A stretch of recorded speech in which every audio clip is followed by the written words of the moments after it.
Good morning. So many things going through my mind right now. The first, though, I'm always thinking about how we are in training, right? And I look at you taking turns to come up and lead the rosary. And sometimes we make mistakes. We all do. I have many times. And it seems sometimes some of the prayers that we know, like without even thinking about it, it's so funny because when we start our prayer up here and someone says, "Oh my Jesus," we immediately click into that prayer. But if we say, "Oh Jesus," we immediately click into a different prayer. Like it's such habit, right? But when we come up here, it's a beautiful thing when we are in front of other people and we make a mistake and we keep going. Because first of all, it's a reminder that there's only one perfect being, and it certainly isn't us. And the other is that we're in training. And do you realize what you're in training for when you come up here and lead the rosary? This is not a secret for us to keep in this chapel. You are called to lead other people to Christ. And you're in training every time that you get the opportunity to come up here and lead the rosary. And so 6th graders, as the time for us draws near each day, that should be something that it's an exciting thing and it's a beautiful thing because that is part of our calling. And there is nothing that any of us should want to do than to live out our calling. One of the ways that we do that is try to learn virtue. And so that leads me into our virtue of the week, which is temperance. A big word that just simply means another big word, but an easier one, moderation. Imagine today I get in front of you and say, today you get to do anything you want all day. Okay, think to yourself, what are you going to do? What are you going to do? Do you have something in your mind right away? You get the whole day to yourself, anything you want to do. Do you have something in your mind? What does that look like? How many hours of the day would you do that? A lot? How many of you, if you could pick whatever you wanted to do today, would pick that thing, whatever it is, and how many of you would like to do that for hour after hour? Because right, I get the whole day to myself. Anybody? Or would you do that favorite thing for 5 minutes or like a long time? Raise your hand if it's a long time. Yes, we love doing those things that we like to do. And this week is a challenge because moderation? What? I don't like it when other people tell me no. Now this week, I'm supposed to tell myself no and put things in moderation. I want to do this thing for an hour, but instead I should try to cut that back a little bit. That's a difficult thing. So this week, the challenge is to take those things that we love. Mrs. Yatskis, this is talking to you too. Diet Coke.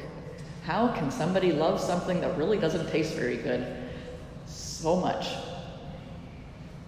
So I should look at that this week and say, I need to have moderation.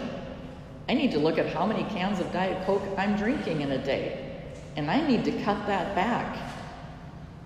That is a hard challenge. You can fill in the blank, take out Diet Coke and fill in the blank with whatever that thing is that you really love so much, and find yourself probably going overboard, doing too much. We've probably heard that saying, too much of a good thing is not a good thing. I don't remember the saying right now. Too much of anything is a bad thing. Thank you, Mrs. Higgins. See how we aren't all perfect? I am constantly making mistakes, as you all know. But fill in the blank, like what's that thing?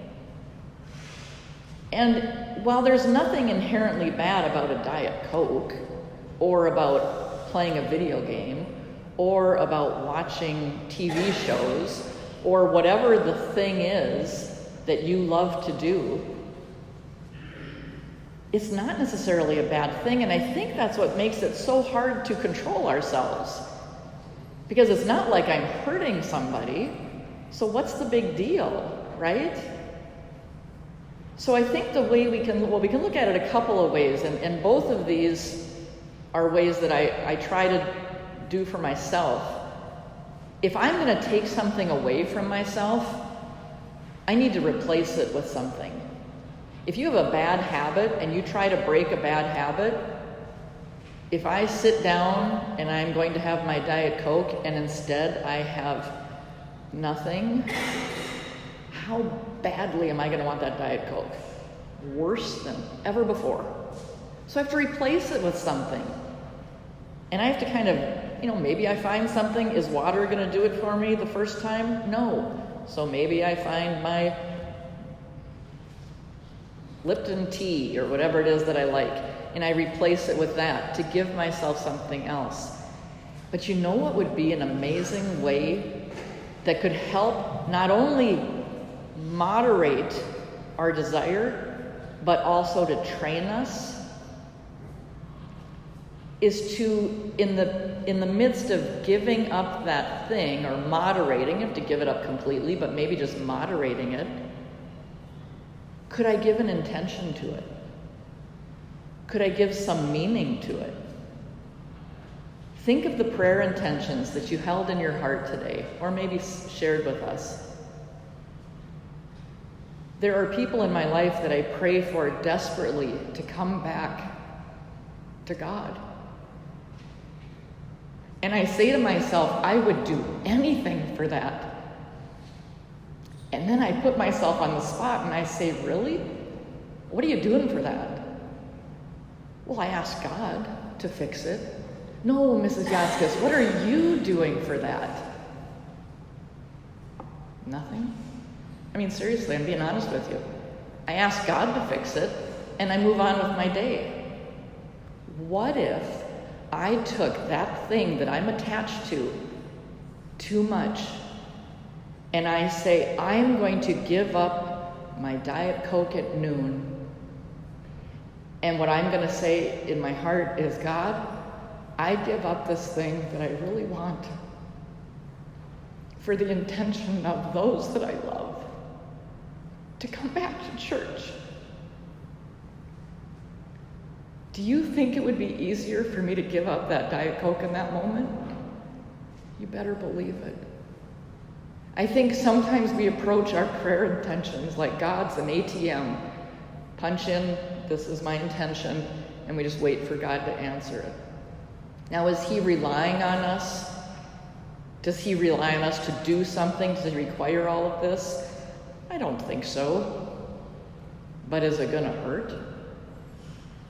And even if that does not change the answer that I want for my prayer, is it going to change me? Instead of overindulging in something, if I am focusing on the prayer intentions that I have and offering those to God, do you think that's going to change me? Oh my gosh, you guys. That's going to change me. And I am an imperfect being. You are an imperfect being. What if we could do one little thing to make ourselves become a little more perfect? A little more like God, because we're trying so desperately to develop that virtue. That's what it's all about. That's our journey. That's our training. And it doesn't come without effort. What do you train for that doesn't come without effort? Are you in a sport? Does it take effort to train for that? Does it sometimes take painful effort to train for that? If you really want to be good, you're sacrificing time, you're putting your body through the ringer sometimes, you're physically exhausted.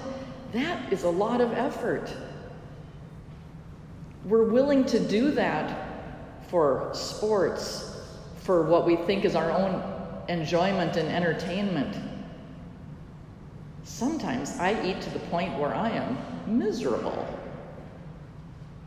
What?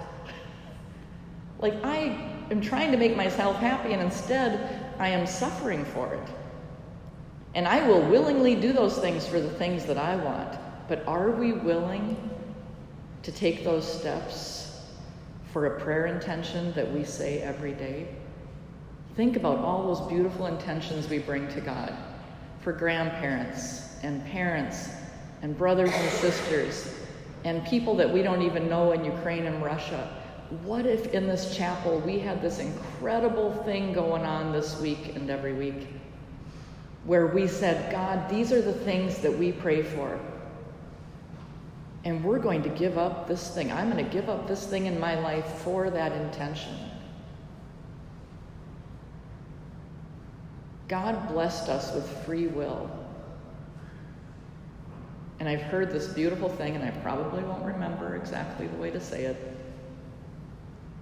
But free will does not mean the freedom to do what you want, but the freedom to do what you ought.